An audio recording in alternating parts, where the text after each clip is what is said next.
പശ്ചിമേഷ്യയാകെ ഭീതിയുടെ നിഴലിലാഴ്ത്തിക്കൊണ്ട് ഇസ്രായേലും ഇറാനും തമ്മിലുള്ള യുദ്ധം അതിന്റെ 4ാം ദിവസത്തിലേക്ക് കടന്നു. ലോകം ഇതുവരെ കാണാത്ത തരത്തിലുള്ള പ്രത്യാഘാതങ്ങളാണ് ഇതോടെ റിപ്പോർട്ട് ചെയ്യപ്പെടുന്നത്.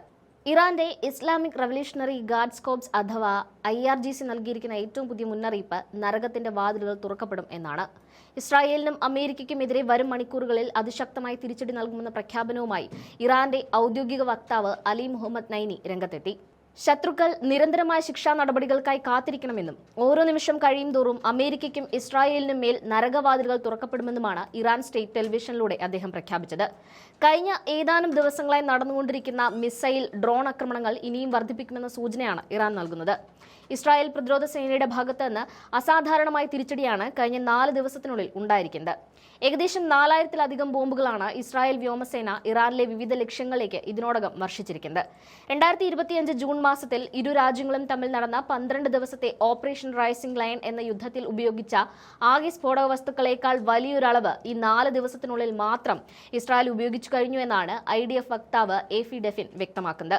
1600ഓളം സോർട്ടികളാണ് ഇസ്രായേൽ യുദ്ധവിമാനങ്ങൾ ഇക്കാലയളവിൽ നടത്തിയത്.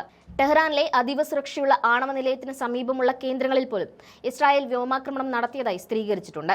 ദോഹ, ദുബായ്, അബുദാബി തുടങ്ങിയ പ്രധാന ഗൾഫ് നഗരങ്ങളിൽ വലിയ സ്ഫോടനങ്ങൾ നടന്നതായി അന്താരാഷ്ട്ര വാർത്താ ഏജൻസികൾ റിപ്പോർട്ട് ചെയ്യുന്നുണ്ട്. ഗൾഫ് മേഖലയിലെ തന്ത്രപ്രധാനമായ ഊർജ്ജ കേന്ദ്രങ്ങളും അമേരിക്കൻ സൈനിക താവളങ്ങളും ലക്ഷ്യമിട്ട് ഇറാൻ അക്രമം വ്യാപിപ്പിച്ചു കഴിഞ്ഞു. ഗൾഫ് മേഖലയിലെ മുഴുവൻ വിവരങ്ങളും നിരീക്ഷിക്കാൻ ശേഷിയുള്ള 100 കണക്കിന് കോടി രൂപ വിലമതിക്കുന്ന അമേരിക്കൻ റഡാർ സംവിധാനത്തിന് നേരെ ഇറാൻ ആക്രമണം നടത്തിയതായി സ്ഥിരീകരിക്കാത്ത റിപ്പോർട്ടുകളുണ്ട്. ഇത് സത്യമാണെങ്കിൽ മേഖലയിലെ അമേരിക്കൻ പ്രതിരോധ സംവിധാനങ്ങളെ തന്നെ ഇത് സാരമായി ബാധിച്ചേക്കാം. ഇസ്രായേലിന്റെ ഹൃദയഭാഗമായ ടെൽ അവീവിൽ ഇറാന്റെ ബാലിസ്റ്റിക് മിസൈലുകൾ പതിക്കുന്നതിന്റെ ദൃശ്യങ്ങൾ ഇറാൻ മാധ്യമങ്ങൾ പുറത്തുവിട്ടിട്ടുണ്ട്. ഇസ്രായേലിന്റെ അത്യാധുനിക വ്യോമ പ്രതിരോധ സംവിധാനങ്ങളെ പോലും മറികടന്ന് ജനവാസ മേഖലകളിൽ മിസൈലുകൾ പതിക്കുന്നതും കെട്ടിടങ്ങളും വാഹനങ്ങളും കത്തിനശിക്കുന്നതും ദൃശ്യങ്ങളിൽ വ്യക്തമാണ്. ടെൽ അവീവിലെ തെരുവുകളിൽ പുകപടലങ്ങൾ ഉയരുന്നതും അഗ്നിശമന സേനാംഗങ്ങൾ തീയണയ്ക്കാൻ ശ്രമിക്കുന്നതും പുറത്തുവന്ന ദൃശ്യങ്ങളിൽ കാണാൻ കഴിയും.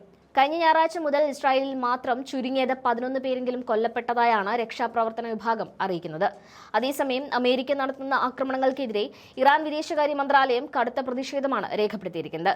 തങ്ങളിൽ നിന്ന് പെട്ടെന്നൊരു ഭീഷണിയുണ്ടെന്ന വാദം അടിസ്ഥാനരഹിതമാണെന്ന് ഇറാൻ വക്താവ് ഇസ്മായിൽ ബഖായി ഖാനി പറഞ്ഞു. ഇസ്രായേലിന്റെയും അമേരിക്കയുടെയും ആക്രമണങ്ങളിൽ തകർന്ന ഒരു വിദ്യാലയത്തിന് മുന്നിൽ നിന്നുകൊണ്ടാണ് അദ്ദേഹം സംസാരിച്ചത്. ഇറാൻ ഒരിക്കലും അമേരിക്കൻ തീരങ്ങളിലേക്ക് ആക്രമണം നടത്തിയിട്ടില്ലെന്നും മറിച്ച് ഇറാനെ 100 കണക്കിന് അമേരിക്കൻ സൈനിക താവളങ്ങൾ കൊണ്ട് വളഞ്ഞിരിക്കുകയാണെന്നും അദ്ദേഹം കുറ്റപ്പെടുത്തി.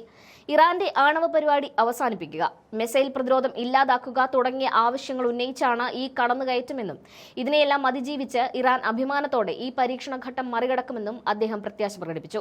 വിശുദ്ധ റമദാൻ മാസത്തിൽ ഒരു മുസ്ലിം രാജ്യത്തെ ആക്രമിക്കാൻ അയൽരാജ്യങ്ങളുടെ മണ്ണ് അമേരിക്ക ഉപയോഗിക്കുന്നത് അവസാനിപ്പിക്കണമെന്ന് ഇറാൻ ആവശ്യപ്പെട്ടു. അയൽരാജ്യങ്ങളുടെ പരമാധികാരത്തെ മാനിക്കുന്നുവെന്നും എന്നാൽ തങ്ങൾക്കെതിരായ ആക്രമണങ്ങളുടെ കേന്ദ്രമായി മാറുന്ന സ്ഥലങ്ങളെ അന്താരാഷ്ട്ര നിയമം അനുസരിച്ച് പ്രതിരോധിക്കാൻ തങ്ങൾക്ക് അവകാശമുണ്ടെന്നും ഇറാൻ വ്യക്തമാക്കി.